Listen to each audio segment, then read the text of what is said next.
Yo, what up, you guys? This your boy the Kryptonian saying here, bringing you a review for One Piece Chapter 90. Now, the thing about Chapter 90, the cover page, somebody let me know what the hell. Go ahead and spoil it for me. What the hell is Himmelimpo looking at? Because he's got his finger like pointing, and he's just like, "Oh shit, what is that?" I don't know, and I really want to know what the hell's going on. I have a feeling it's going to be Axehand Morgan. Now, with that being said, this chapter.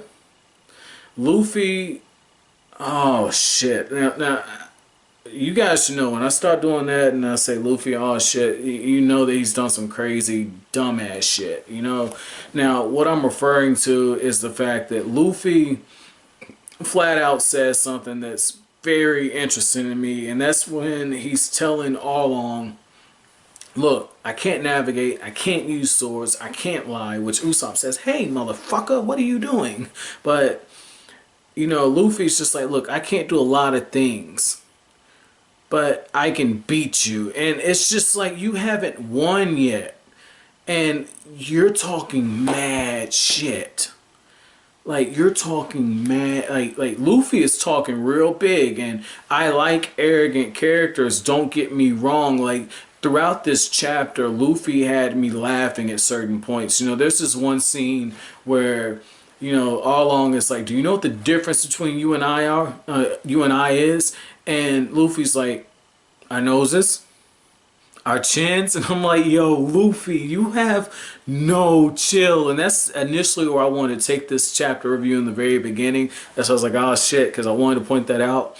But I want to get towards, you know, the other part first when Luffy is talking about, you know, all the things he can't do. Because I thought that it really showed how different Luffy and Arlong are, and yet how similar they are as well.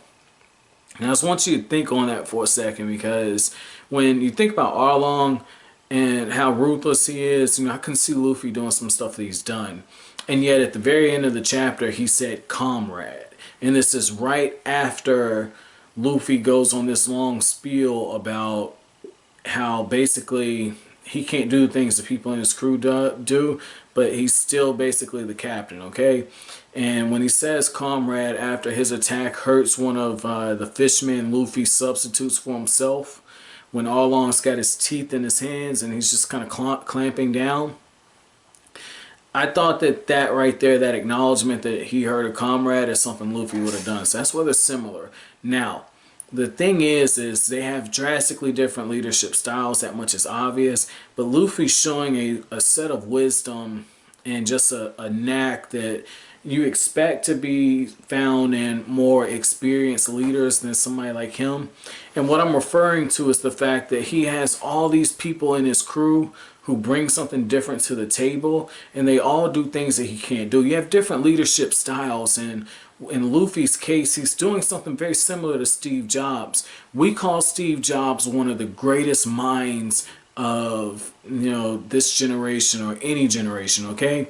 But what a lot of people don't know is that Steve Jobs just surrounded himself with people who were really good at doing certain things that he himself couldn't do. In fact, when they made like the first Apple computer and everything, you know, Steve Jobs was just like, oh, that's cool what you're doing, but what if we could see what we were typing?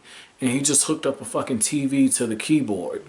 Like, just little things like that. Like, Luffy can't do the different things people in his crew are doing. And when you get that hilarious shot where he's got the swords and he's just swinging like a madman, no type of methodical nature to anything, right? However, it just goes to show you that just being the glue that can bring all those different personalities together and make them stick in place, that's a talent in itself. And that's exactly what I'm talking about. That's why I respect what One Piece does, because this chapter had a whole bunch of just narratives kind of hidden inside of it. And what I'm referring to is something that, you know, one of you guys said, you know, how come you're not talking about, you know, the obvious racial undertones that are, you know, in these chapters with the fishmen and the superiority. And the reason why I left that out is, you know, my other channel, Hey Hayes, is the channel that more than likely than not, whenever I decide to start putting more videos back up, that's when I start dealing with social issues and relationship advice and you know, just stuff like that, right? And the thing on it is I wanted to leave that out, but I have to address it now because when you get stuff that is so obvious and so blatant, where you have Arlong basically talking down at Luffy, where he's saying like, look, the difference between us is this. He's saying humans are a stupid, weak, foolish species. You sink like rocks in the bottom of the ocean. What can you do? And the thing on that is throughout this chapter, Arlong is saying things and he's behaving in a way that really reminds me of Nazi Germany. Or going back here in America, just going back, what, 50 years ago with the civil rights movement and everything, where, well, before the civil rights movement, where blacks were seen as second-class citizens, or even now where there's a segment of the population that views people who are of Mexican descent as being second-class citizens. Equal, yet not exactly equal. And so just looking at this, I'm seeing what Oda's doing and the subtle, you know, messages he's trying to get across. And for a manga like One Piece that has so much diversity in it, I thought it was very important to do this, because when you look at how easy it is to just whitewash something or to be politically correct, Oda is doing the exact opposite. He's just saying, okay, you know what?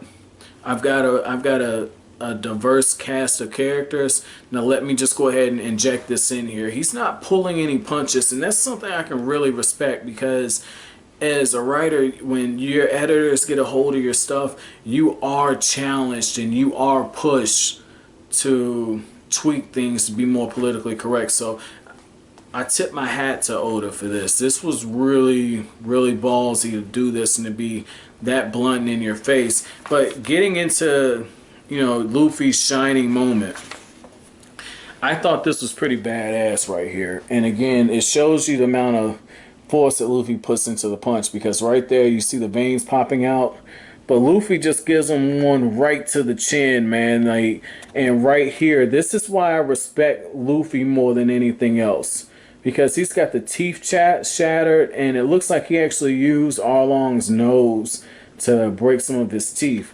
And the reason why I like that is Luffy said, I'll see your hate speech and I'll double you with a big ass punch to the chin. If this would have been Naruto, and Naruto was getting talked to like that, saying you're inferior and all this other stuff, I promise to God, we would have gotten another chapter, or at least a half of chapter of Naruto talking about dreams and believe it, and I'm gonna be Hokage one day, and I'm just gonna reach out and hug you because you need a hug, and I don't care if you killed my parents and if you made me just everyone hate me, and I'm gonna get Sasuke one day. It's none of that shit. None of that talk no jutsu shit. Luffy just went straight for it and knocked the fuck out of Arlong. That is what I'm talking about right there, man. That's what I'm talking about. I like it when characters just say, you know what? We've reached that point of no return. You're going to talk that stuff, and I'm going to have to beat some sense into you. That's what I'm talking about.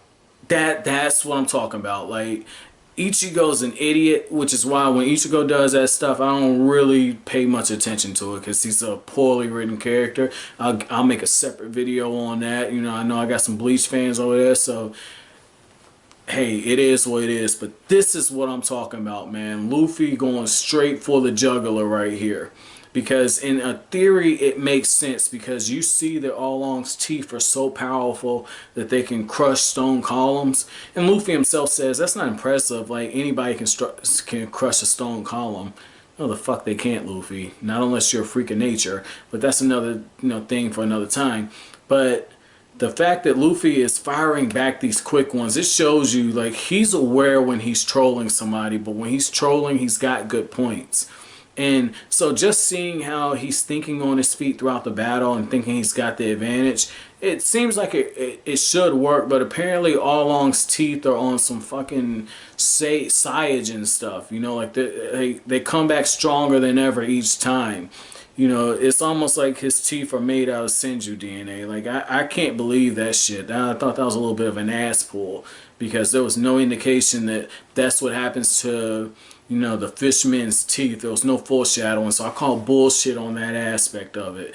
You know, Arlong should have been walking around like one of them old folks in the retirement homes, like Bill Cosby with the fucking pudding and everything. Talking about I got a pudding pop, knowing damn well that shit's laced with sleepy pills and shit. And he taking women in the back corners and everything. Talking about some, I'm gonna quit. I'm not going. I'm gonna quit. I ain't going there with that shit, man. If I offend you, I'm sorry. But this is what I'm talking about, man. The reason I was going to make that Bill Cosby joke is because Luffy was fighting to put Arlong to sleep. Now, my chapter question for you guys is going to be this. What were your thoughts about how quickly Luffy was able to adapt to Arlong while he was fighting? And if this was another manga that you read, and it's not one that I review, because I don't want spoilers. So if it's not a manga I review, how would the main character have handled that situation? Just pick one. It could be anything. Have some fun with this one, guys. But that's it for this discussion, or this review. If you liked anything I had to say, make sure you comment, rate, subscribe, and share. As always, I'll greatly appreciate it. That's it. Thanks for watching Kryptonian Say.